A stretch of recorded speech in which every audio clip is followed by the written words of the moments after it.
Students, मैं दीपक मान आप सभी लोगों का स्वागत करता हूँ आर्या फोटोन फाउंडेशन क्लासेस में। आज का वीडियो लेक्चर अपना कंडक्टर ओरिएंटेड रहेगा कि कंडक्टर क्या होते हैं, कितने टाइप के कंडक्टर होते हैं, कंडक्टेंस क्या होती है। तो आज के वीडियो लेक्चर में क्या क्या बात करोगे कंडक्टर के बारे में, इलेक्ट्रोलाइटिक कंडक्टेंस क्या होती है, मोलर कंडक्टेंस क्या होती है, रेजिस्टिविटी क्या होती है, कंडक्टिविटी क्या होती है, वो सब हम डील करेंगे। और type of conductor like metallic conductor क्या होते हैं, सर इलेक्ट्रोलाइटिक कंडक्टर क्या है वो हम लोग डील करेंगे। देखो कंडक्टर क्या होते हैं, वो सब्सटेंस जो इलेक्ट्रिसिटी को क्या करते हैं, कंडक्ट करते हैं। तो उन सब्सटेंस को आप क्या कह देते हो, कंडक्टर। क्या कह देते हैं, कंडक्टर। और इलेक्ट्रिसिटी कंडक्ट हो सकती है सर दो चीजों की वजह से, लाइक एक तो मोमेंट ऑफ फ्री इलेक्ट्रॉन्स कि सर फ्री इलेक्ट्रॉन मूव हो रहे हो, या सेकंड आप कह सकते हो सर क्या, मोमेंट ऑफ फ्री आयंस। तो दो चीजों की आप मोमेंट बात करते हो, एक मोमेंट ऑफ इलेक्ट्रॉन्स और दूसरा क्या होता है, मोमेंट ऑफ फ्री आयंस। तो दो चीजों की वजह से कंडक्टेंस आ सकती है सर। एक क्या होती है आपके पास, मोमेंट ऑफ फ्री आयंस, क्या हो सकते हैं, मोमेंट ऑफ फ्री आयंस। और सेकंड क्या हो सकता है सर, फ्री इलेक्ट्रॉन्स, कि फ्री इलेक्ट्रॉन मूव कर रहे हो या फ्री आयंस मूव कर रहे हो। अब देखो फ्री इलेक्ट्रॉन्स किससे मिल सकते हैं, आपको लॉजिकली सोचो कि फ्री इलेक्ट्रॉन आ सकते हैं सर, मेटल है और मेटल की टेंडेंसी क्या होती है, टू लूज इलेक्ट्रॉन। मेटल की टेंडेंसी क्या होगी, टू लूज इलेक्ट्रॉन। तो आपके पास मेटल है और मेटल की टेंडेंसी होती है सर इलेक्ट्रॉन लूज करने की। जैसे वो इलेक्ट्रॉन लूज करते हैं तो मेटल के पास पॉजिटिव चार्ज आता है और जो ये स्टेबल कॉन्फ़िगरेशन शो करता है पॉजिटिव चार्ज, इसी को आप कहते हो मेटल करनेस। क्या नाम दिया जाता है कि मेटल करनेस। अब देखो यहाँ से इलेक्ट्रॉन निकल रहे हैं, आपके पास एक कंडक्टर बन रहा है, इलेक्ट्रॉन निकल रहे हैं, वो इलेक्ट्रॉन क्या करेंगे, मूव करेंगे और इलेक्ट्रॉन के मूवमेंट से क्या आएगी, कंडक्टेंस। और उस टाइप की कंडक्टेंस को आप कह देते हो, कंडक्टर को नाम दे देते हो क्या, मेटालिक कंडक्टर। और इलेक्ट्रॉन इन्वॉल्व हो रहे हैं तो इलेक्ट्रॉनिक कंडक्टर। दो टाइप के आप नाम दे सकते हो, एक मेटालिक क्योंकि मेटल इन्वॉल्व हो रही है, इलेक्ट्रॉन इन्वॉल्व हो रहे हैं, और इलेक्ट्रॉनिक कंडक्टर। तो यहाँ पे आपने इसको नाम दे दिया क्या, मेटालिक और इलेक्ट्रॉनिक कंडक्टर। क्लियर है, ये क्या है आपका, मेटालिक और इलेक्ट्रॉनिक कंडक्टर। अब देखो नाम से क्लियर है कि आयंस किस में मिलेंगे। मैंने आपको इलेक्ट्रोलाइट के बारे में पढ़ाया था, और इलेक्ट्रोलाइट ब्रेकडाउन होता था कैटायन और एनायन। इलेक्ट्रोलाइट ब्रेकडाउन होता था इनटू कैटायन एंड एनायन में, जब आपने इलेक्ट्रोलिसिस पढ़ा तो वहां से आपके पास आयंस मिल रहे थे। क्या मिल रहे थे, आयंस। किसकी वजह से मिल रहे हैं, इलेक्ट्रोलाइट की वजह से मिल रहे हैं। तो आयंस मूव करेगा और मूव करके क्या देगा, कुछ ना कुछ इलेक्ट्रिसिटी देगा। उस टाइप के कंडक्टर को आप क्या नाम दे दोगे, इलेक्ट्रोलाइटिक कंडक्टर। क्योंकि सर किसका इन्वॉल्व, क्या इन्वॉल्व हो रहे हैं यहाँ पे, आयंस। और आयंस किसकी वजह से आएंगे, इलेक्ट्रोलाइट की वजह से आएंगे। तो इसको आप नाम दे दोगे कंडक्टर को क्या, इलेक्ट्रोलाइटिक कंडक्टर। क्या नाम दे दिया जाता है, इलेक्ट्रोलाइटिक कंडक्टर। यदि इलेक्ट्रॉन इन्वॉल्व होते हैं तो मेटालिक और इलेक्ट्रॉनिक कंडक्टर, और आयंस इन्वॉल्व होते हैं तो उसको नाम दे दिया जाता है क्या, इलेक्ट्रोलाइटिक कंडक्टर। ऐसे अपने पास कितने टाइप के कंडक्टर आते हैं, दो।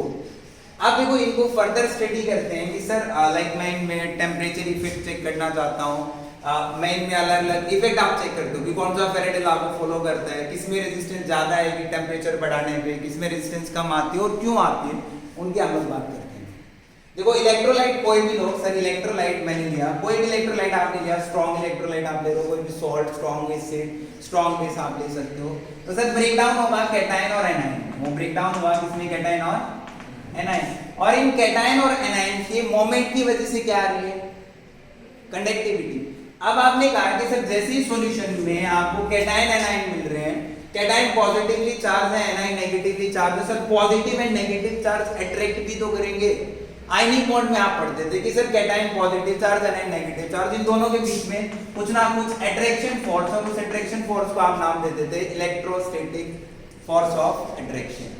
अब इनके बीच में अट्रैक्शन फोर्स है, मैं कहता हूं जितना ज्यादा अट्रैक्शन फोर्स बढ़ गया तो मोमेंट क्या होगा, उतना ज्यादा है कम, कम। और जबकि मोमेंट क्या होना चाहिए, ज्यादा से ज्यादा। जितना ज्यादा मोमेंट होगा उतना अच्छा कंडक्टर होगा, जितना ज्यादा मोमेंट होगा उतना अच्छा क्या होगा, कंडक्टर होगा। क्लियर। तो इस अट्रैक्शन फोर्स को मिनिमाइज करना है, क्या करना है, मिनिमाइज करना है। तो मिनिमाइज कैसे कर सकते हो सर, मैं क्या कर रहा हूँ, टेम्परेचर बढ़ा दूं, लाइक मैं फैक्टर की बात कर रहा हूँ कि इलेक्ट्रोलाइटिक कंडक्टेंस किन किन फैक्टर्स पे डिपेंड करेगा। क्या करते हैं सर, टेम्परेचर को बढ़ा दिया जाए। सोचो किसकी केस में यदि मैं टेम्परेचर बढ़ाता हूँ तो टेम्परेचर बढ़ाने से क्या होगा, काइनेटिक एनर्जी बढ़ती है।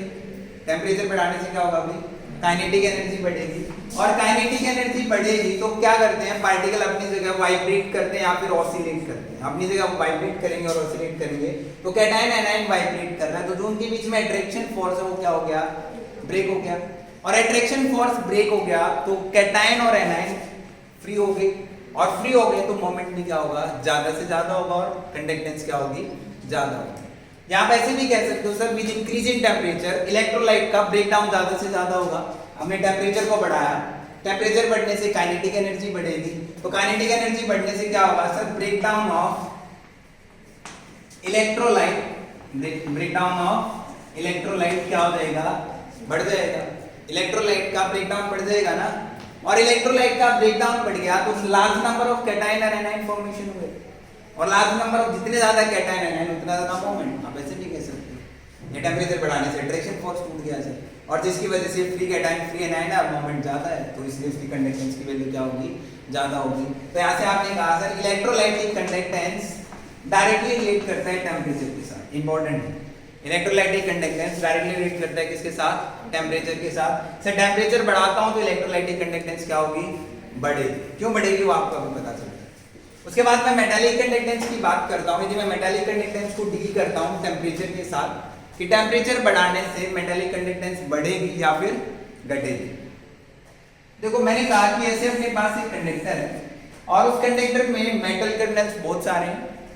एक मेटल तो इलेक्ट्रॉन देगा नहीं, नंबर ऑफ मेटल्स है, number of metal electron use कर लिए, तो ऐसे अपने पास पॉजिटिव पॉजिटिव पॉजिटिव ऐसे कुछ अपने पास ही मेटल कर्नल्स हैं। क्या है अपने पास मेटल कर्नल्स।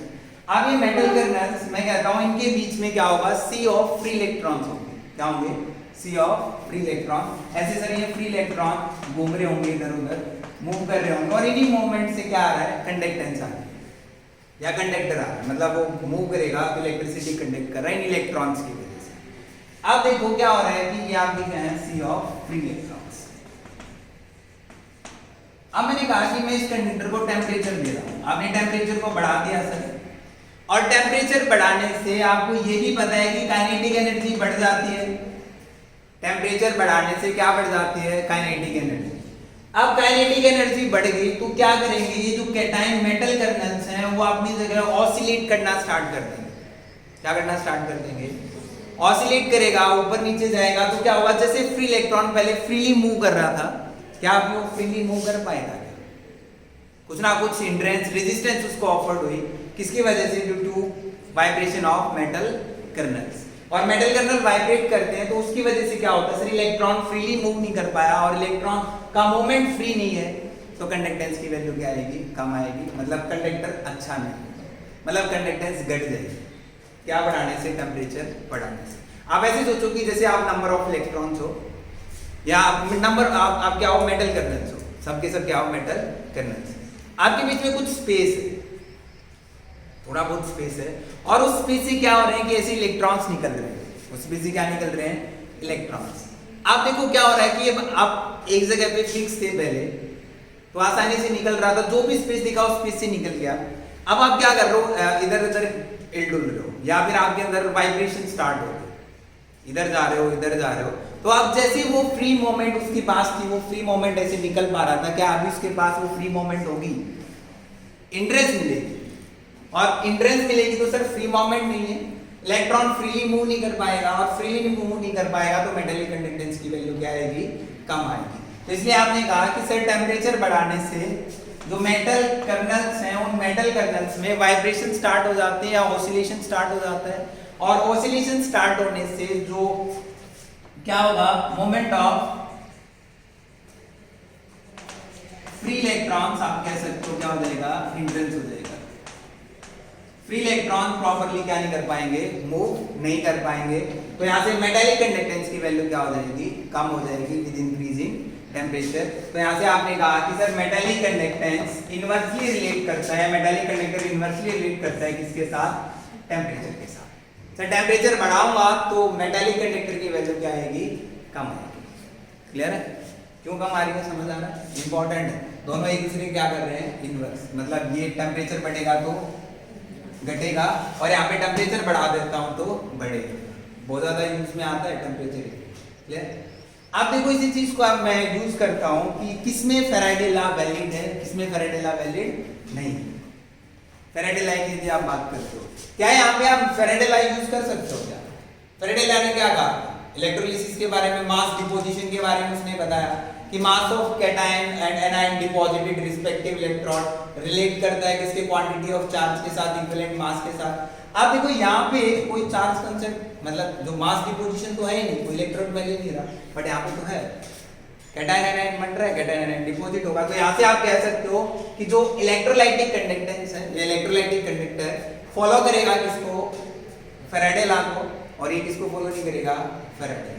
क्या यहाँ पे मास डिपॉजिट हो सकता है क्या? अरे मैटर इन्वॉल्व हो रहा है क्या? तो यहाँ पे हो रहा है क्या? नहीं। तो यहाँ पे मैटर डिपॉजिट होगा सर, यहाँ पे कोई ऐसा डिपोजिशन और लिबरेशन कुछ भी नहीं होगा। उसके बाद में जैसे एक फैक्टर बात करते हैं यहाँ पे, सर मैं इलेक्ट्रोलाइट स्ट्रॉन्ग लेता हूँ और इलेक्ट्रोलाइट वीक लेता हूँ। सर आपने दो टाइप के इलेक्ट्रोलाइट पढ़ाए थे, one is strong electrolyte, another one is weak electrolyte. आपके पास यहाँ पे स्ट्रॉन्ग है और एक है आपके पास वीक है। तो स्ट्रॉन्ग इलेक्ट्रोलाइट लेता हूँ तो ब्रेकडाउन क्या होगा, ज्यादा, और ब्रेकडाउन ज्यादा तो कैटायन एनायन क्या मिलेंगे। तो स्ट्रॉन्ग इलेक्ट्रोलाइट में इलेक्ट्रोलाइटिक कंडक्टर की वैल्यू क्या मिलेगी, तो स्ट्रॉन्ग इलेक्ट्रोलाइट में ज्यादा और वीक इलेक्ट्रोलाइट में कम। अरे वीक इलेक्ट्रोलाइट में कम ना, ऐसे तो आया। अच्छा चलो मैं एक फैक्टर लेता हूँ इसमें आप एक डील करो। आपने कहा कि स्ट्रॉन्ग इलेक्ट्रोलाइट के केसेस में इलेक्ट्रोलाइटिक कंडक्टेंस की वैल्यू क्या होगी, कंडक्टर की वैल्यू क्या होगी, ज्यादा होगी as compare to weak electrolyte, as compare to weak electrolyte. अच्छा मैं कहता हूं कि सर जैसे ही वो ब्रेकडाउन हुआ, कैटायन एनायन में ब्रेकडाउन हुआ, आपने लिखा था भी कि सर इलेक्ट्रोलाइट को आपने ब्रेकडाउन किया और इलेक्ट्रोलाइट टूट गया सर कैटायन और एनायन। और कैटायन एनायन यदि आप वाटर में डील करते हो तो वाटर कैटायन एनायन के चारों तरफ क्या हो जाएगा, सराउंड हो जाएगा। तो कुछ ना कुछ हाइड्रेशन एनर्जी होगी, सॉल्वेशन एनर्जी जिसको आप डील करते हो। तो मैंने कहा कि कैटायन के चारों तरफ वाटर मॉलिक्यूल सराउंडेड है सर, एनायन के चारों तरफ क्या सराउंडेड है, वाटर मॉलिक्यूल सराउंडेड, और कुछ ना कुछ एनर्जी निकल रही है जिसको आप कहते हो क्या, हाइड्रेशन एनर्जी। अब आप सोचो कैटायन और एनायन का साइज बढ़ा दिया जाए। देखो हाइड्रेशन से साइज बढ़ता था, क्या बढ़ता था, साइज, क्योंकि large number of water molecule surrounded हो जाएंगे और साइज बढ़ जाएगा। तो साइज बढ़ने से क्या हो गया, मोमेंट ज्यादा हो गया, कम होगा, कम, और मोमेंट कम तो इलेक्ट्रोलाइटिक कंडक्टर की वैल्यू ज्यादा मिलेगी या कम मिलेगी, कम मिलेगी। यहां से आप कह सकते हो sir size of cation and anion, size of cation and anion जितना ज्यादा होगा, moment of cation and anion उतनी क्या होगा, कम होगा, और मोमेंट जितना कम होगा तो इलेक्ट्रोलाइटिक कंडक्टेंस की वैल्यू क्या होगी, उतनी कम होगी। अब ऐसे सोचो ना, एक हेल्दी पर्सन है तो ज्यादा स्पीड से भाग सकता है एज कंपेयर टू हट्टा कट्टा कोई भी हेल्दी, आप ले सकते हो ना। अरे कोई हेल्दी है मतलब फिट बंदा है तो आसानी से भाग सकता है, इजीली भाग सकता है, स्पीड से भाग सकता है, और जितनी ज्यादा स्पीड होगी उतनी ज्यादा कंडक्टर की वैल्यू होगी। और जो मोटा सा है तो उसको भागने में क्या आएगी, प्रॉब्लम आएगी, और प्रॉब्लम आएगी तो क्या होगा, मोमेंट कम हो गया ना, और मोमेंट कम हो गया तो कंडक्टर की वैल्यू क्या होगी, कम होगी। तो यहाँ से आप कह सकते हो सर कैटायन और एनायन का साइज बढ़ा दिया जाए तो साइज बढ़ाने से क्या होगा, मोमेंट कम हो जाता है और कंडक्टर की वैल्यू क्या मिलेगी, कम हो जाती है, कोई प्रॉब्लम। उसके बाद देखो यदि मैं मेटालिक, उसी में आप डील करते हो मेटालिक कंडक्टर में, क्या नेचर ऑफ मेटल आप डील करो। मेटालिक कंडक्टर में किसकी बात करते हैं, nature of metal. Nature of metal मतलब कि कई सारे मेटल ऐसे हैं जिनकी टेंडेंसी होती है इलेक्ट्रॉन ज्यादा देने की। लाइक आप कहते हो कि कुछ मेटल ऐसे हैं जो इजीली इलेक्ट्रॉन दे सकते हैं, और कुछ मेटल ऐसे हैं जो इलेक्ट्रॉन क्या करती है, लेट देती है। जो जितना जल्दी इजी इलेक्ट्रॉन दे देता है तो उसकी आयनाइजेशन एंथैल्पी क्या होगी, उतनी कम होगी, आयनाइजेशन एंथैल्पी की वैल्यू क्या होगी, उतनी। तो जिस मेटल की आयनाइजेशन एंथैल्पी जितनी कम होगी तो उसको आप यूज कर सकते हो एज ए मेटालिक कंडक्टर, क्योंकि वो अच्छा कंडक्टेंस देगा, क्योंकि लार्ज नंबर ऑफ आपको क्या मिलेंगे, इलेक्ट्रॉन्स मिलेंगे, और जितने ज्यादा इलेक्ट्रॉन्स होंगे मोमेंट क्या होगी, उतनी ज्यादा होगी। तो यहाँ से आप नेचर ऑफ मेटल भी कह सकते हो, क्लियर है। जो इंपॉर्टेंट फैक्टर है वो टेम्परेचर फैक्टर है, वो ध्यान रखना, क्योंकि टेम्परेचर फैक्टर से क्वेश्चन पूछता है कि टेम्परेचर बढ़ा दिया जाए तो मेटालिक कंडक्टेंस पे क्या इफेक्ट पड़ता है, टेम्परेचर बढ़ा देता हूं तो इलेक्ट्रोलाइटिक कंडक्टर पे क्या इफेक्ट पड़ता है, क्लियर है। उसके बाद देखो जैसे आप किसी भी कंडक्टर की बात कर रहे हो तो कंडक्टर में एक टर्म आती है रेजिस्टेंस, रेजिस्टेंस का मतलब क्या है? क्या मतलब? अपोजिशन, मतलब करंट का जो क्या करता हो, अपोज करता हो, तो उसको आप क्या कह देते हो? रेजिस्टेंस। आप देखो यहाँ पे जो रेजिस्टेंस आती है, हम लोग रेजिस्टेंस डील करते हैं। मान लो कोई वायर है, ओपनली है, तो उसमें क्या हो रहा है? एयर रेजिस्टेंस मिल रहा है ना, क्या मिल रहा है? Air resistance. अब जो कहते हैं ना कि रेजिस्टेंस जो आप निकालते हो, तो रेजिस्टेंस डायरेक्टली रिलेट करता है लेंथ, कंडक्टर की लेंथ क्या है, और इनवर्सली रिलेट करता है किस पे? Area of cross section. Resistance आप निकाल रहे हो किसी भी कंडक्टर की, कितनी रेजिस्टेंस ऑफर्ड होगी, वो डायरेक्टली रिलेट करता है sir length of conductor, inversely relate करता है क्या? Area of cross section. जो भी कंडक्टर का क्या एरिया ऑफ क्रॉस सेक्शन, और दोनों का रिलेट करता हूं तो सर रेजिस्टेंस डायरेक्टली रिलेट करेगी लेंथ अपॉन एरिया। किसके डायरेक्टली रिलेट करता है? Length upon. प्रोपोर्शनलिटी निशान हटा दो तो एक कांस्टेंट इंट्रोड्यूस करते हो, तो कांस्टेंट क्या आएगा? रो एल अपॉन ए। रो क्या है? रेजिस्टिविटी और स्पेसिफिक रेजिस्टेंस। तो रो क्या आपके पास? रो है रेजिस्टिविटी, और इसी को कहा जाता है स्पेसिफिक रेजिस्टेंस। रेजिस्टिविटी और स्पेसिफिक रेजिस्टेंस।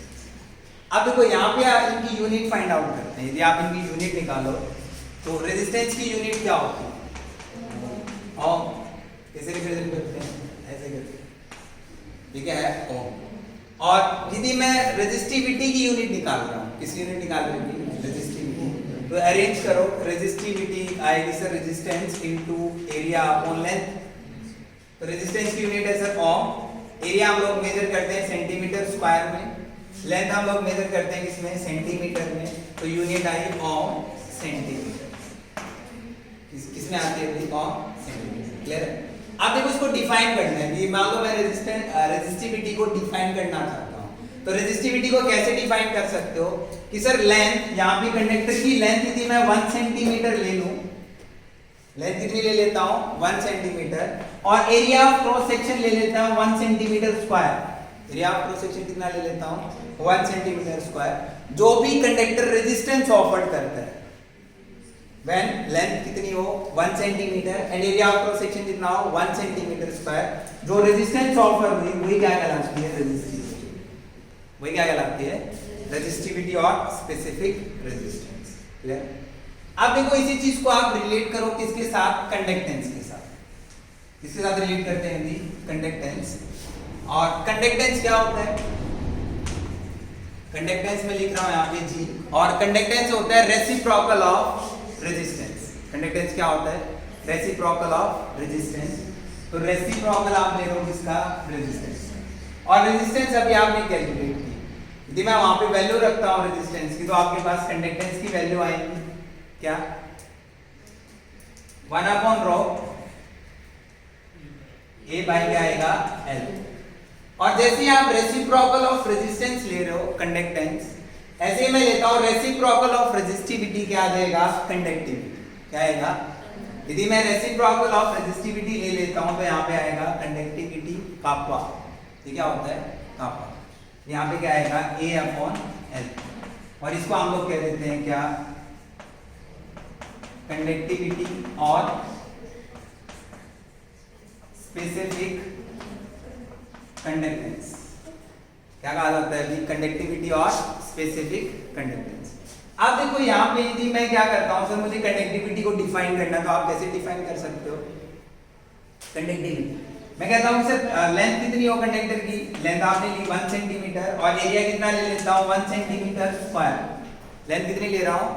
1 सेंटीमीटर, और एरिया कितना ले रहा हूँ? 1 सेंटीमीटर स्क्वायर। जो भी कंडक्टेंस आई वही क्या कहलाती है? उसकी कंडक्टिविटी। क्या कहलाती है? कंडक्टिविटी। एक तो डेफिनेशन ही है, और एक डेफिनेशन क्या है जो इंपॉर्टेंट है, जो आगे आप डाइल्यूशन इफेक्ट में डील करोगे अभी। क्या?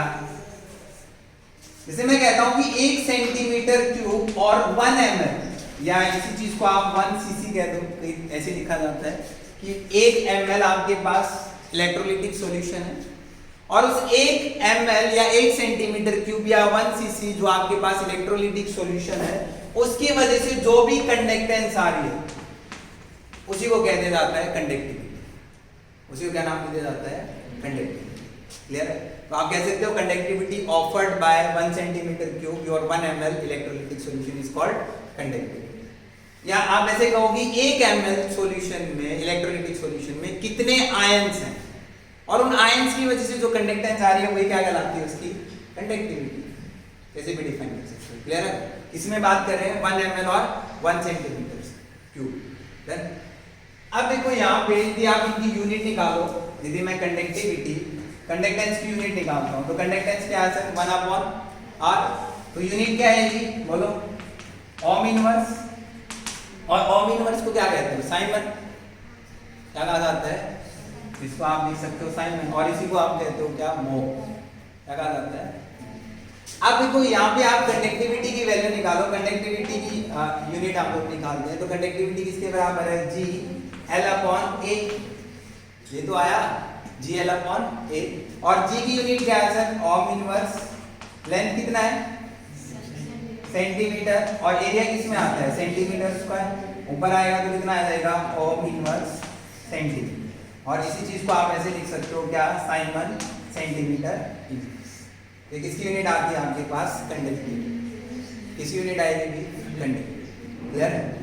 अब देखो यहाँ पे यदि आप डील करते हो तो जो ये वैल्यू जो आपके पास आती है ना, L/A, न्यूमेरिकल वैल्यू पूछता है यहाँ पे, इसको नाम दे देते हैं हम लोग सेल कांस्टेंट। कई बार वो लिख के दे देता है कि सेल कांस्टेंट दे देगा, और सेल कांस्टेंट को हम लोग रिप्रेजेंट करते हैं किससे, G स्टार से।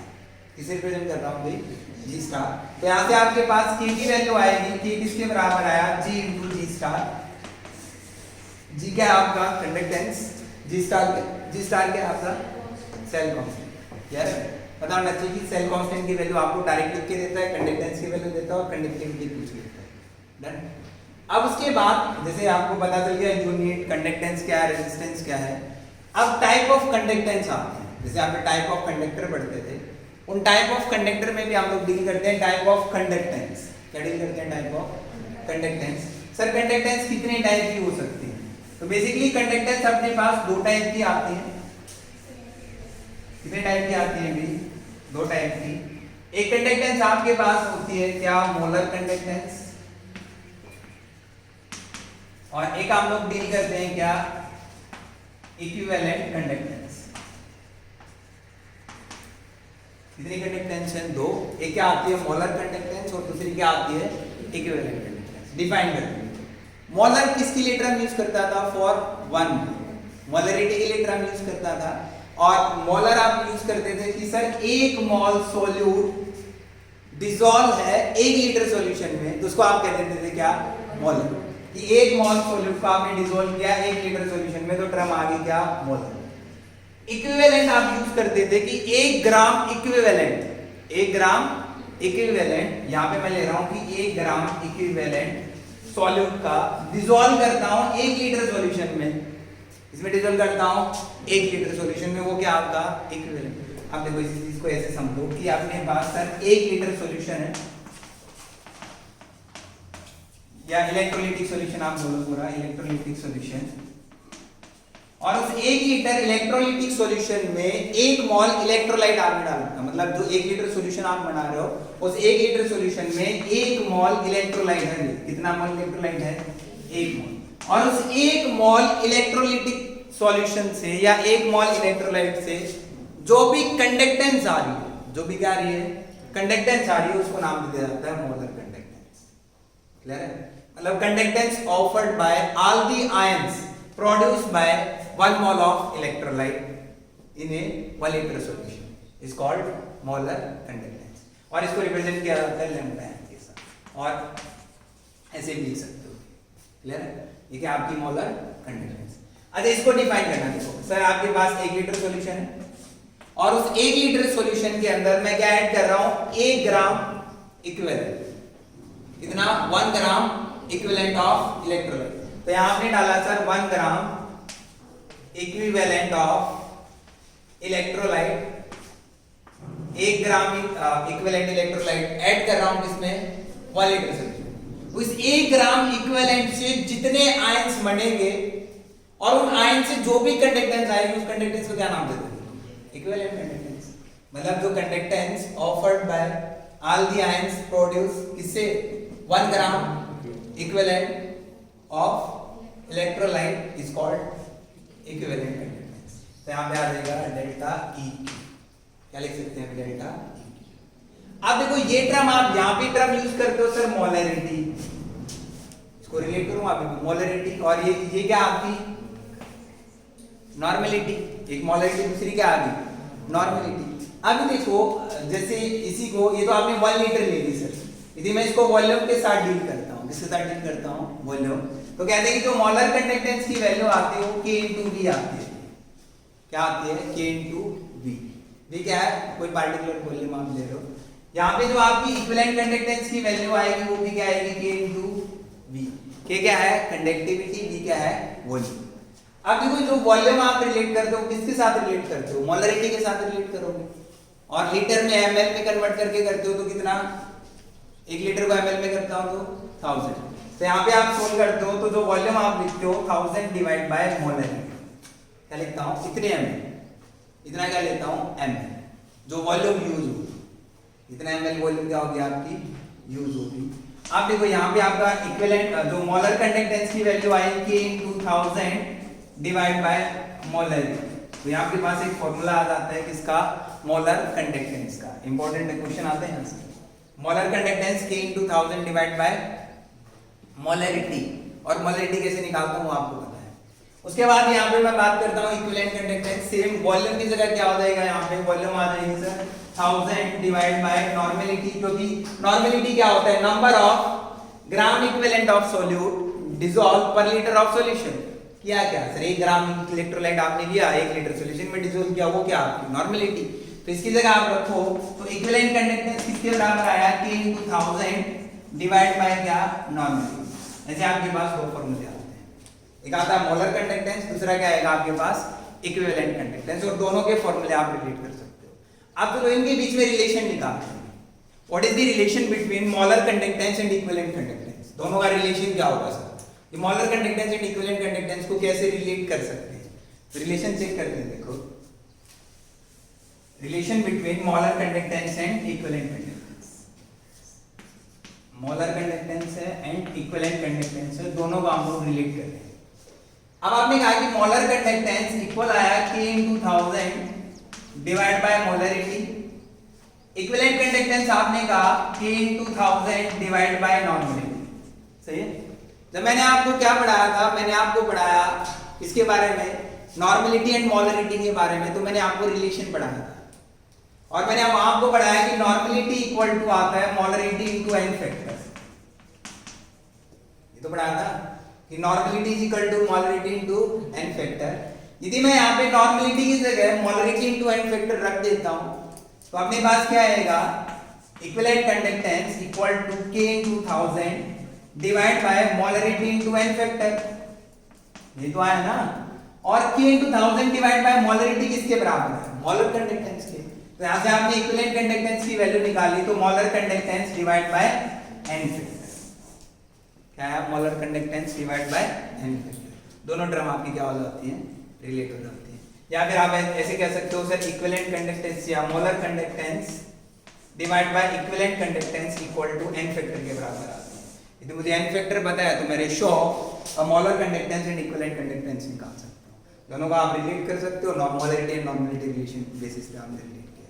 क्लियर, ये क्या आपकी total conductor and conductance. Clear, यहां तक कोई प्रॉब्लम, इतना ही पढ़ते हैं।